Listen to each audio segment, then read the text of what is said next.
que tiene el incremento de la concentración de la solución en la conductancia. ¿Qué le pasa a la conductancia cuando la solución está más concentrada?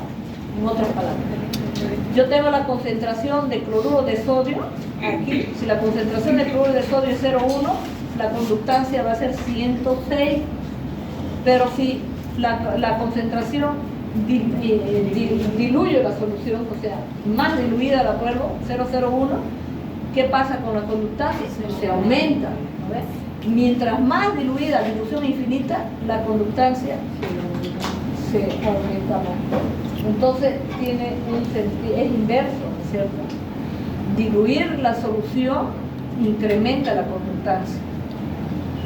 O sea, hacer menos concentrada la solución, o sea, diluirla, la solución, incrementa la conductancia. ¿Por qué? Porque en las soluciones ya diluidas, a dilución infinita podríamos decir que es la última, la más diluida, ya no existe, disminuye la fuerza, no influye la fuerza, el efecto electroforético y el efecto de relajación. O sea que ya no hay ese incremento para que no se mueva el ion, el ion se mueve más libremente para transportar corriente. Y ese movimiento del ion es lo que nosotros estamos midiendo con la conductancia. ¿Ya? Ahora, ¿qué sucede si nosotros, dependiendo cómo influye la característica de la solución iónica?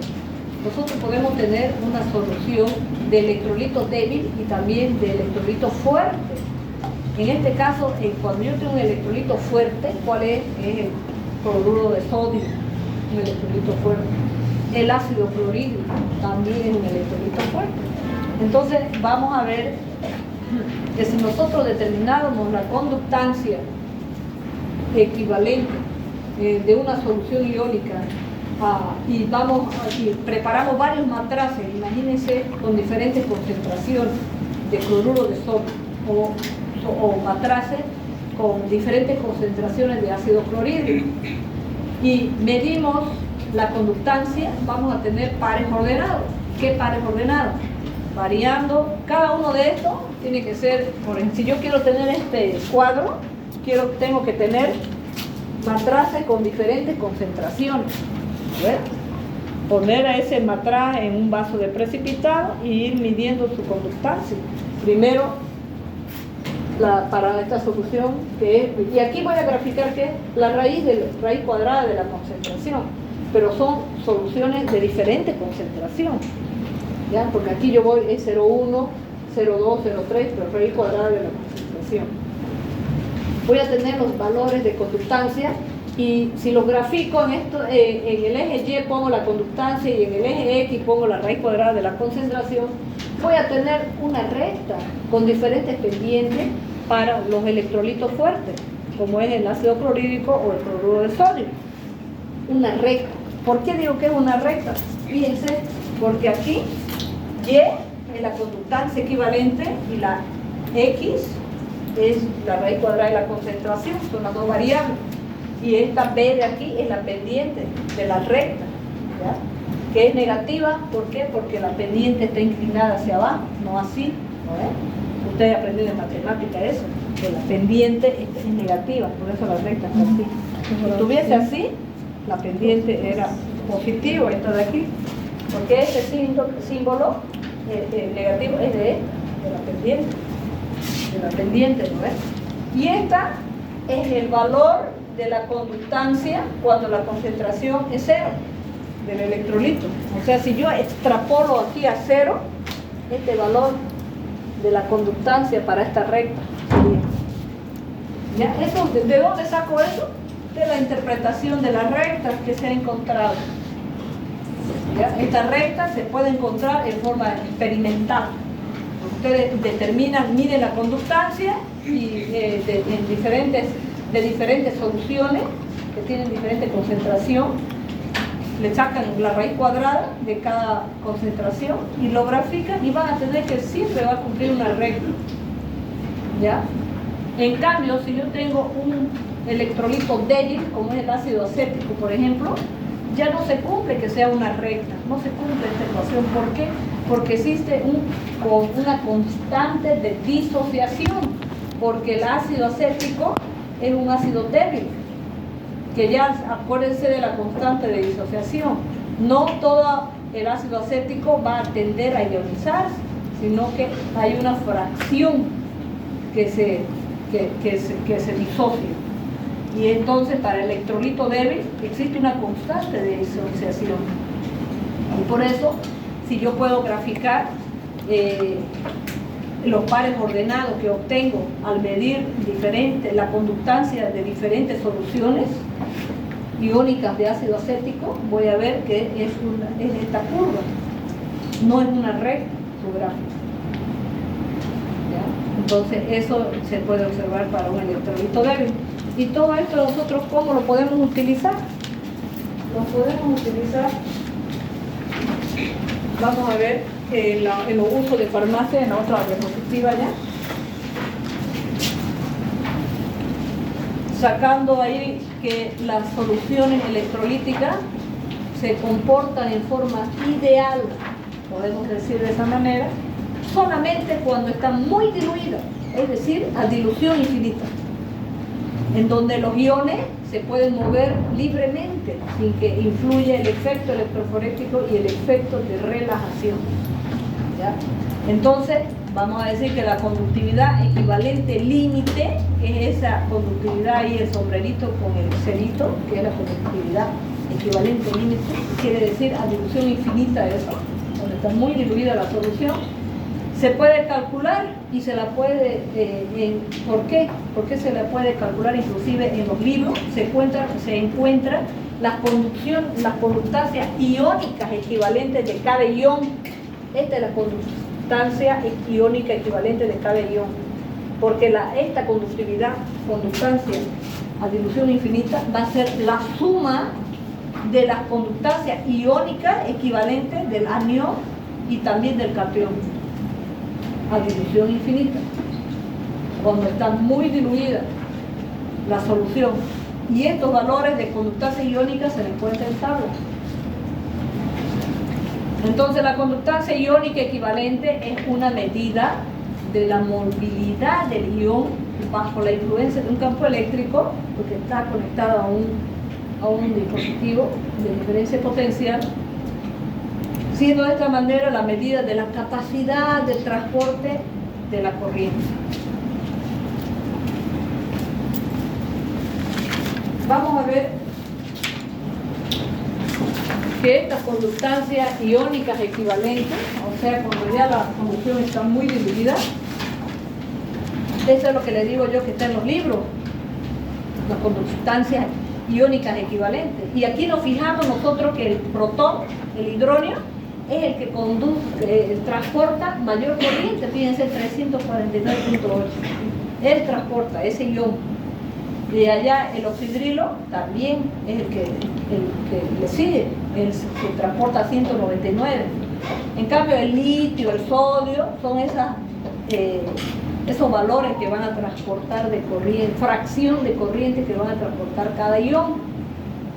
Si yo quiero saber en el ácido clorhídrico cuánto transporta el protón y cuánto el cloro, voy a tener que sacar la fracción que transporta el protón sobre la que tiene el protón y el cloro, y allá me veo que transporta solo, su fracción es 0,82 y el cloro 0,18, y eso hace el total del transporte.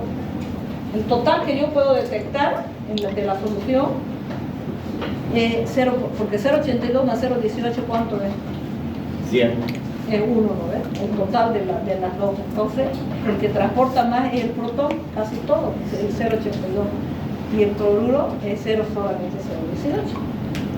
¿Ya? Entonces, por este conocimiento que nosotros tenemos ahora, podemos utilizarlo para la titulación potenciométrica. Pero antes les voy a mostrar cómo está formado el equipo, que solamente se los voy a mostrar, porque sé que ustedes no han llevado nada de electricidad y no es necesario, digamos, que les pueda explicar cómo está formada esa de ahí, ¿ya? Ese sistema de medida, porque no han llevado nada de esto, ¿no? La medida de la conductividad se van a utilizar diferentes equipos que se denominan conductímetros. El conductímetro nosotros lo vamos a usar ahí en el laboratorio para hacer una titulación conductimétrica y también una medida de la conductividad para que lo vean. ¿Ya? Entonces tenemos ahí que va a intervenir una resistencia, un detector microperímetro, una resistencia variable y que está todo ese sistema conectado a una fuente de energía, ¿ya? De corriente alterna. Entonces eso es el sistema. Fuente de energía, una celda que contiene una solución iónica y un puente apropiado para medir la resistencia de la solución. ¿Por qué? ¿Qué medimos? La resistencia, ¿es cierto?, que opone la solución al movimiento o al transporte de corriente. Entonces, cuando nosotros hagamos la titulación conductimétrica, vamos a tener un vaso de precipitado que es largo, ¿ya? ¿Por qué? Porque ahí en este vaso la solución electrolítica tiene que pasar o cubrir, van a ver el electrodo que tiene unos anillos aquí, que son las celdas, entonces lo tiene que cubrir. Entonces, aparte de estar el conductímetro, que solamente uno de estos vamos a tener, porque ya ahora los comerciantes lo han colocado en uno solo, y vamos a tener un medidor, un agitador magnético, igual que en potenciometría, un agitador magnético, y vamos a tener una bureta para hacer la titulación. Y aquí va a estar la solución que nosotros queremos titular. Vamos a hacer titulación de ácido con base, por ejemplo. ¿Ya? Y ustedes podrían hacer los otros tipos de titulaciones. Entonces, ¿cuál es la famosa aplicación de esto? El licenciado en farmacia tiene que medir necesariamente el agua que utiliza en los preparados farmacéuticos. Tiene que medir, ¿ya? Por ejemplo, el agua desionizada que utiliza para preparar formas farmacéuticas orales, los jarabes, tiene 10 a la menos 5 de 100 por centímetro. Fíjense que le di la unidad, ¿no? 100 por centímetro a la menos 1 le di. Ahí está la unidad, fíjense. 10 a la menos 5 tiene que ser el valor de esa agua que va a utilizar para los preparados orales. Para las aguas, para inyectable, es un agua bidestilada, su conductividad es 10 a la menos 7. Tiene que ser, pues ustedes tienen que medir, o sea, más pequeña, menos iones tiene que tener, casi cero, ¿eh? 10 a la menos 7. Y el agua destilada, pues tiene más, 10 a la menos 6. El agua destilada no es tan pura, tiene algo de iones, entonces tiene que hacerse, se utilizan equipos especiales y es cara el agua totalmente libre de iones, es cara. ¿Ya? Para hacer diferentes algunos análisis se necesita agua muy pura, ultra pura, grado HPLC se dice, por ejemplo. ¿Ya? Agua desionizada. Agua mucho más pura que la que venden, entonces hay agua específica para hacer ciertos análisis y esa es cara esa agua. Entonces, ¿por qué? Porque se necesita otro equipo de ultrafiltración de membranas, por ultrafiltración y varios procedimientos. ¿Ya? Entonces, eso que ustedes sepan, la conductividad es la que le va a dar una medida de la pureza del agua, que es libre de iones. Mientras más baja la conductividad, el agua tiene menos cantidad de iones. Entonces, la determinación de la conductividad permite conocer la cantidad de iones que puede contener el agua. O sea, nos indica su grado de pureza del agua. Señora, por ejemplo, yo en el colegio hice un experimento que era pelar un cable, ¿no? Y meter ambos, uno por positivo o negativo, pelarlo y meter a ambos lados del cable pelado al agua, y el otro cable estaba sano, porque son los cables siempre, ¿no ves? Y entonces no pasaba la electricidad. Al echarle sal al agua recién pasó de un cable al otro cable pelado la electricidad y prendió el foco. ¿Y qué entiende por eso? Que el protón hizo que se conduzca la electricidad al desionizarse el cloro que se mueven fuera los iones. Solución tenía que tener su solución iónica, por eso dice que le echó sal, el cloruro de sodio. Tenían los iones son los que se mueven. Si en potenciometría, ya les expliqué la clase pasada, pasa lo mismo, hay movimiento de los iones. Es que lo que pasa es que ustedes no han llevado mucho de electricidad, nada, deberían llevar física, que es la corriente, digamos, que es la energía. Pero ¿por qué se produce la corriente? ¿Qué está pasando? Esas cosas no llevamos.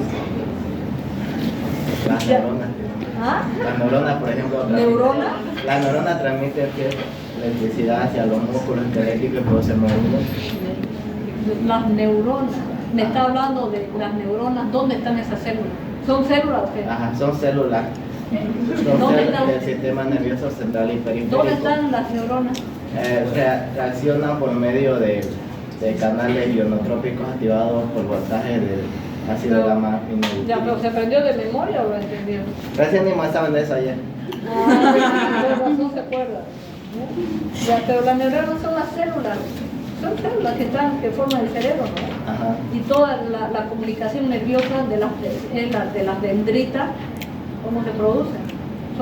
Necesitan iones, por eso es que se dice potasio, magnesio, esos iones. Nuestro cuerpo, jóvenes, todo funciona con química. La clave es la química. Nos faltan ciertos iones, nos enfermamos directamente. Y por eso le digo que cuando se produce la comunicación entre las neuronas, las células del cerebro, eso falta que le diga. ¿Quién es el profe? La sustancia mielina se llama. Es la sustancia blanquecina. ¿Quién es el profe? Le digo, el profe. Bomborri. Pero todo ahí Bomborri es médico, ¿no? Es médico.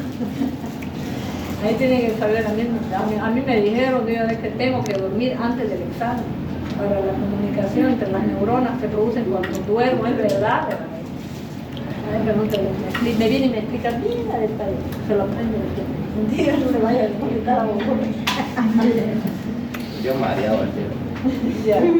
Entonces, escúcheme, ya sabemos qué es la conductividad. Cuando ustedes están midiendo conductividad, queremos saber la pureza de un agua, para ver si hay iones presentes o no. La otra aplicación es la valoración conductimétrica o conductométrica de un ácido titular con una base. O sea, ¿qué vamos a hacer ahí? Vamos a determinar los mililitros que se gasta de la base, si es un ácido que yo estoy titulando, hasta llegar al punto de equivalencia. Se puede determinar ahí los mililitros gastados midiendo la conductancia, ya no el pH, como estaba hablando en la clase pasada, ¿ya? Sino midiendo la conductancia. Vamos a determinar los mililitros gastados en el punto de equivalencia de una reacción ácido-base, de un ácido débil con una base fuerte, por ejemplo, o de una valoración de precipitación o de una reacción de oxidación-reducción, como nos dice la otra diapositiva. Y algo muy interesante, muy importante para el farmacéutico, por ejemplo, determinar la concentración micelar crítica. ¿Y qué es la concentración micelar crítica? La concentración micelar crítica es un valor de la concentración a la cual por encima de esa concentración de las sustancias que son tensoactivas ya se empiezan a formar agregados micelares, micelas, que tienen con ciertos medicamentos y las sustancias tensoactivas y permite su solubilización. ¿Ya? Y nosotros, ¿ustedes para qué le adicionan una sustancia tensoactiva en la preparación de un champú, por ejemplo? Para que permanezca la viscosidad del champú, porque el champú pues, generalmente es viscoso, digamos, ¿no? Que tiene una determinada viscosidad. ¿Qué tal si lo preparamos bien hermoso ahí el champú, su viscosidad buena, pero después se vuelve agua, ¿no? Si nosotros lo aumentamos más tensoactivo, que puede ser lauril sulfato pentoso o twin, por ejemplo, que ustedes ya van a preparar cosas que van a preparar porque son el licenciado de farmacia prepara, ¿cierto? Medicamentos y preparan también productos cosméticos, ¿cierto? También preparan. Y también preparan, ¿saben ustedes, los medicamentos de los animales, ¿no? Es el farmacéutico que prepara, no son los veterinarios. Los veterinarios curan, pero los farmacéuticos son los que preparan los medicamentos para los animales también. Bueno, entonces hay que determinar, aquí ustedes pueden hacer, le estaba diciendo al grupo de mañana, determinación de la concentración micelar crítica de un tensoactivo. En laboratorio pueden hacer, que nosotros no lo hacemos en laboratorio, pero ustedes pueden hacer. ¿Cómo van a hacer esa determinación de la concentración micelar crítica? Por medio de este gráfico, fíjense. Ustedes necesitan los valores determinados en el laboratorio de pares ordenados. ¿Qué pares ordenados para hacer ese gráfico necesito? A ver, ven el gráfico. La concentración. Raíz cuadrada de la concentración. ¿Y qué más? Por la conductividad molar. Y la conductancia molar, o sea, la conductividad molar o conductividad equivalente, lo mismo, pueden determinar. Entonces, en el laboratorio, ¿qué tendría que hacer yo? A ver quién tiene imaginación ahí. Tengo que preparar soluciones de diferente concentración. Muy bien. ¿Por qué? ¿Por qué dice tu compañera soluciones a diferente concentración? Fíjense, la concentración está en el eje X, o sea que está variando la concentración. Soluciones a diferente concentración, voy a preparar del tensoactivo, por decir algo, lauril, sulfato tensoso o twin.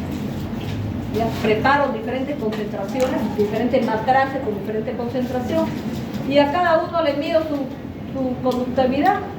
¿Ya? Puede ser conductividad específica, conductividad equivalente o molar también, no hay problema. La mido esa y los grafico y voy a tener esta curva. ¿Ya? Voy a tener esta curva. Y aquí hago con una recta bajo el valor y aquí leo la concentración. Voy a tener la raíz de la concentración a la cual la conductancia se cae. La conductancia de allá, fíjense, disminuye. Y entonces esta es la concentración máxima que yo le puedo poner de mi tensoactivo. Porque si le pongo más concentración, se va a caer la viscosidad. Esa es la concentración micelar crítica en realidad. ¿Ya? ¿Entendieron o no? Estaba durmiendo. ¿Qué partecito? Donde dijo que va a ser la cantidad de concentración, esa parte no lo Las soluciones porque van a preparar, ¿no? La diferencia es, aquí está variando la concentración, ¿no? Entonces ustedes van a tener las concentraciones y lo que van a graficar aquí es la raíz cuadrada de esa concentración. Pero para cada matraz que tiene una de concentración diferente, le van a medir la conductividad. Pues ya puede ser la conductividad equivalente o la conductividad molar, ¿ya? O la conductividad específica, y van a tener esta forma de la curva. ¿Por qué? Porque cuando yo me pase la concentración del tensoactivo, o sea, más concentrado, ya empieza la conductividad a bajar. ¿Ya? Y si la conductividad empieza a bajar, entonces voy a ver que el tensoactivo ya no es necesario que se incremente más porque ya no mantiene la viscosidad del producto. Porque ¿qué es el tensoactivo? Que mantiene la viscosidad. ¿Y cómo es? Es una molécula, ¿no es? Es una molécula química, pero ¿qué características tiene? ¿Usted no? Pertenece a las sales que lauril sulfato de sodio, una sal. ¿Qué características tiene esta molécula? ¿No llevaron todavía eso? Pero llevaron. Es una molécula que tiene las dos, en la misma molécula tiene una parte polar y una parte no polar. Se agarra a todo lo polar, a todas las moléculas polares que pueden estar ahí presentes, y el otro lado a las no polares. Entonces ella mantiene, es como el nexo. Ajá, es el nexo que mantiene ahí la viscosidad de las moléculas, porque las moléculas dependen de las cargas. Entonces, nada más es eso. Ustedes van a estudiar en internet, no sé si les van a Doctor, eso también pasa cuando hacemos gel, ¿no? Cuando preparan ustedes eso principalmente para mantener la viscosidad. Es que ustedes le aumentan, claro, le aumentan, ¿no ve? El twin, le aumentan. ¿Han hecho alguna preparación ya? ¿El cuarto año más? El twin, le van a aumentar el twin o la sulfato, hay varios tensoactivos. En los detergentes porque tiene que diluir todo tipo de químicos. Tiene que ser, para venderlo, pues, tiene que ser bonito, ¿no? Ver con viscosidad específica. El champú como es, por ejemplo. Igual. Entonces ustedes le aumentan eso, pero solamente que a ustedes no le han enseñado a formular los compuestos, porque para hacer el desarrollo de productos, si ustedes van a trabajar en la industria, tienen ustedes que formular el compuesto. En cambio ahí le dan recetas nomás, creo. Ustedes las recetitas, no pese tanto de twin, tanto de tal, y le explica la teoría. O sea, nunca van a poder desarrollar ustedes una fórmula innovadora, digamos, nueva. En cuarto año se hace eso, doctora. Claro, pues en cuarto año van a hacer. Ya al año me encuentran por ahí charlando cuando estén allá, me cuentan, ya quisiera. ¿Ya innovamos? Claro, ya se cuentan ahí cuando me encuentren ahí. Hicimos esto. ¿No ves? Entonces, de esa manera. Bueno, y la otra es, por eso le decía que en una valoración conductimétrica hay reactantes, ¿no es cierto? Yo tengo una solución que la voy a titular con un titulante y eso tiene diferentes conductancias, diferentes transportes, diferente cantidad de corriente que transportan los iones. Y entonces hay un cambio en la conductancia porque estoy cambiando los iones. Por ejemplo, el hidrógeno, el protón y el cloruro tienen una conductancia. Y yo le estoy poniendo ¿qué? Sodio. Y sabemos que el protón es el que más transporta corriente. Entonces sabemos que va a empezar arriba la conductancia y va a ir bajando, porque va a desaparecer el cloruro, ¿no ves? Los protones del cloro y de hidrógeno. Y va a ser reemplazado por el sodio, que es el titulante, que tiene menos conductividad, transporta menor cantidad de corriente. Y luego va a bajar hasta un límite y luego va a volver a subir porque tiene el cloro con el sodio, la conductancia de estos compuestos. Entonces, en la titulación siempre estoy haciendo eso, ¿ya? Se va midiendo la conductancia después de cada adición de reactivo del titulante y se hace un gráfico. En el eje Y se pone la conductancia equivalente dependiendo en función de los mililitros adicionados del titulante. Y la titulación de conductimétrica es de mucho interés cuando las soluciones son turbias, cuando no se puede ver el punto de equivalencia, porque son muy coloreadas las soluciones, o están muy diluidas. Entonces no se puede ver y entonces se utiliza la titulación conductimétrica ¿para qué? Para determinar el volumen gastado en el punto de equivalencia. Una vez con ese volumen gastado ya aplico yo las ecuaciones normales de la analítica, de la química analítica. Entonces fíjense lo que va a pasar porque estoy cambiando las conductancias del protón y del cloro. Comienzo arriba y va bajando. Pero cuando ya tengo bastante titulante en la muestra, entonces otra vez empieza a subir.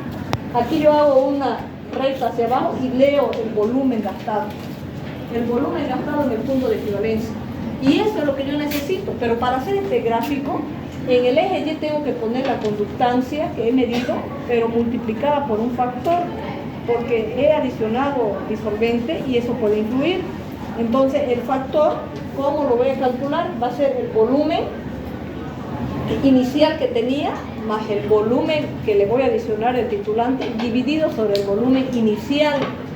Ese factor lo voy a multiplicar a cada valor de conductancia que he determinado en el laboratorio y eso es lo que voy a graficar en el eje. ¿Entienden? ¿O no? En el laboratorio voy a medir esta acá, la conductividad, pero cada valor que mide en el laboratorio lo voy a multiplicar por un factor y ese factor, ¿cómo va a ser? Es el factor de volumen, del factor de la dilución. Volumen inicial más el volumen adicionado dividido sobre el volumen inicial. Voy a tener ese factor y ese factor lo multiplico por cada valor y ese valor corresponde allá a cada punto de la conductancia. Y de esa manera se hace el gráfico. ¿Entienden, no? Y las diferentes curvas que ustedes pueden hacer, que pueden obtener, es todo eso. Nosotros no vamos a tener tiempo para hacer cada una de ellas en el laboratorio. Por eso es que a veces les digo a los estudiantes, pero ahora ya no hay tiempo, quizás para que ustedes hagan ningún trabajo, solamente, no en la categoría concurso, sino que hay otra categoría, ¿no? Exposición que se llama. Entonces ahí pueden hacer valoración conductimétrica, digamos, ¿no? De un ácido débil, muy débil, con un hidróxido de sodio con una base fuerte, para tener una forma, el gráfico A. El B, un ácido débil con hidróxido de sodio, el B. El C, ácido débil con amoníaco se puede titular. Sal de ácido débil con base fuerte, mezcla de ácido clorhídrico y ácido acético, inclusive una mezcla de dos ácidos. N aquí abajo, con hidróxido de sodio, o ion cloruro con nitrato de plata, todo ese tipo de titulaciones por conductimetría ustedes lo pueden hacer y van a obtener estos tipos diferentes de gráficas. Y se determina aquí los volúmenes gastados. Después se puede con eso hacer los cálculos para poder determinar directamente la concentración. Nada más es hasta ahí la clase. Bravo. Para terminar, por favor. A la marcha, a la marcha. Tienen que ir a la